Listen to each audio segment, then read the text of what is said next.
Hello, my name is Airly Rivera, and I am recording the screencast for Geography 167 final project.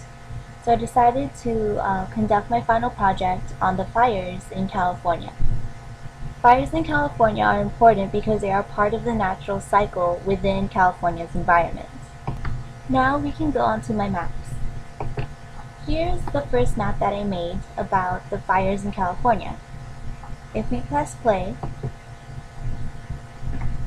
we can see the fires that occurred within California from 1980 to 2012. Now the points that are appearing are the start dates of the wildfires that have occurred between these years. As you can see, within every year there's an increase and decrease of the fires. And this is depicting the seasonality of the fires.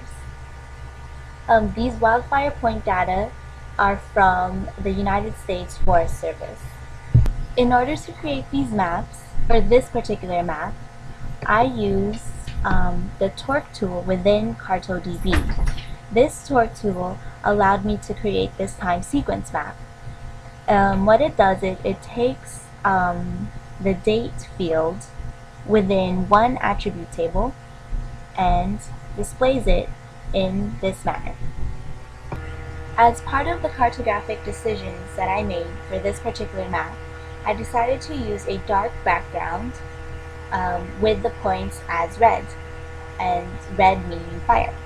And I believe that this was the best solution to depict the amount of fire within California and to display these points effectively. One other possibility was using a different base map. I could have used a base map of the terrain in order to depict areas of California that do have fires. As you can see, within Central California, on the coastal side, or coastal half, there are relatively little to no fires at all. To go more in depth with the fires, I chose one specific fire to analyze. This particular fire was the mountain fire near Riverside that occurred in 2013.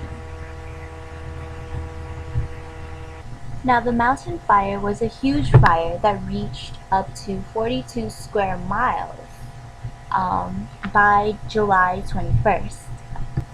More than 2,600 personnel, including 68 crews, 86 engines, 11 dozers, and 20 helicopters, helped to fight this fire.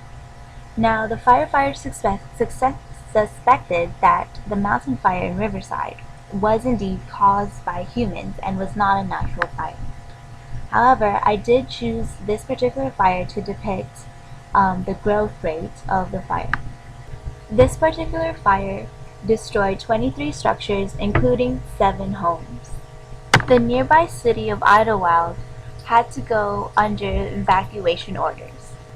Because the area where the fire occurred is on a mountain, Mount San Jacinto, and it occurred within really just very steep, lots of trees and timber and brush. It was really hard to contain, and the fire spread wildly. Humans are disrupting the natural cycle of fires. But however, natural fires are good for the environment. They help to destroy invasive species, remove dead vegetation, and they recycle nutrients. For these 4 particular maps, I decided not to use the torque tool on CartoDB and just use 4 static maps. For the torque tool to work on CartoDB, you need 1 attribute table. However, I had 4 attribute tables, 1 for each polygon. However, using 4 maps and placing them side by side, like shown here, still is able to depict how much the fire has grown, as effectively as well as a time sequence map, if I used one.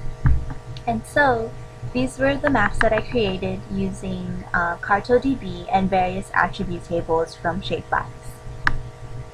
The total area that this fire burned was more than 42,000 square miles.